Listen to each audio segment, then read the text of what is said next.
Hello. അപ്പോൾ ഇന്ന് രാവിലെ നല്ല മഴയാണല്ലേ, പുറത്തേക്ക് ഇറങ്ങാനേ പറ്റുന്നുണ്ടായിരുന്നില്ല. അങ്ങനെ ഞാൻ ഇന്ന് രാവിലെ പുറത്തേക്ക് വെറുതെ ഒന്ന് നോക്കിയപ്പോൾ കണ്ടൊരു കാഴ്ചയാണ് കേട്ടോ. ഞാൻ വിചാരിച്ചു എന്തായാലും അകത്ത് പണിയൊക്കെ കഴിഞ്ഞതിന് ശേഷം പുറത്തിറങ്ങാം. കാരണം പുറത്തേക്ക് ഇറങ്ങിക്കഴിഞ്ഞാൽ അകത്ത് കയറാനുള്ള സമയമേ ഉണ്ടാവില്ല. കാരണം അത്രയ്ക്കുണ്ട് കേട്ടോ കാര്യങ്ങൾ പുറത്ത് നടന്നിട്ട്.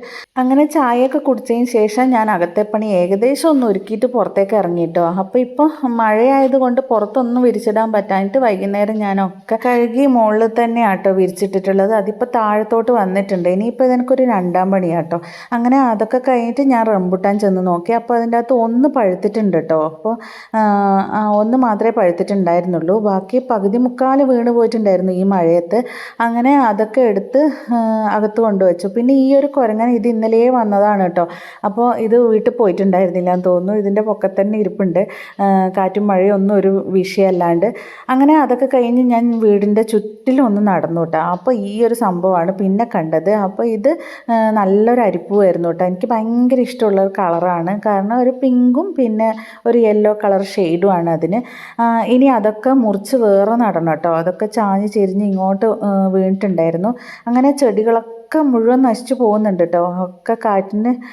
അപ്പോൾ അതൊക്കെ കഴിഞ്ഞതിന് ശേഷം ഞാൻ ഈ റംബൂട്ടാൻ പൊന്നൂന് കൊണ്ട് കൊടുത്തു കേട്ടോ. അപ്പോഴത്തേനും അവർ എഴുന്നേറ്റിട്ടുണ്ടായിരുന്നു. അപ്പോൾ അവർക്ക് കൊണ്ട് കൊടുത്തപ്പോൾ അതിൻ്റെ അകത്ത് ഒന്നല്ലേ ആദ്യമായിട്ടുണ്ടായതല്ലേ എന്ന് പറഞ്ഞിട്ട് അവൾ എല്ലാവർക്കും അത് വീതം വെച്ച് കൊടുക്കുന്നുണ്ടായിരുന്നു. കുറച്ച് സജീവേട്ടൻ എടുത്ത് മാറ്റി വെച്ചു കേട്ടോ. സജീവേട്ടൻ രാവിലെ തന്നെ ജോലിക്ക് പോയിട്ടുണ്ടായിരുന്നു. അപ്പോൾ നല്ല മധുരം ഉണ്ടായിരുന്നു കേട്ടോ. പിന്നെ ആദ്യമായിട്ട് ഉണ്ടായതാണ്, അത് നല്ല വലിപ്പം ഉണ്ടായിരുന്നു. അങ്ങനെ അതൊക്കെ കഴിഞ്ഞതിന് ശേഷം കണ്ണൻ്റെ കുളിയൊക്കെ കഴിഞ്ഞു. പിന്നെ മഴയായത് കാരണം ഇപ്പോൾ പുറത്തിറങ്ങാനൊന്നും പറ്റുന്നില്ലല്ലോ. അതുകൊണ്ട് തന്നെ അകത്തുനിന്ന് തന്നെ ആട്ടോ ഇവരുടെ കളി. ഏച്ചീൻ്റെ ഡാൻസ് ഇങ്ങനെ ടി വിയിൽ വെച്ചിട്ട് ഇങ്ങനെ കളിച്ചുകൊണ്ടിരിക്കുകയായിരുന്നു. അതിൻ്റെ ഇടയിൽ ഒരാൾ മുടിയൊക്കെ ചീക്കി ഒതുക്കുന്നുണ്ട് കേട്ടോ. അങ്ങനെ വൈകുന്നേരം ആയപ്പോൾ ഇവിടെ നല്ല കൊതുകാട്ടോ. അതുകൊണ്ട് സജീവേട്ടനോട് പറഞ്ഞിട്ട് കുന്തിരിക്കവും സാമ്പ്രാണിയും ഒക്കെ വാങ്ങിച്ചിട്ടുണ്ട് കേട്ടോ. അപ്പോൾ വൈകുന്നേരം ആകുമ്പോൾ ഞാൻ ഇതൊക്കെ പുകച്ചിങ്ങനെ ഇടും.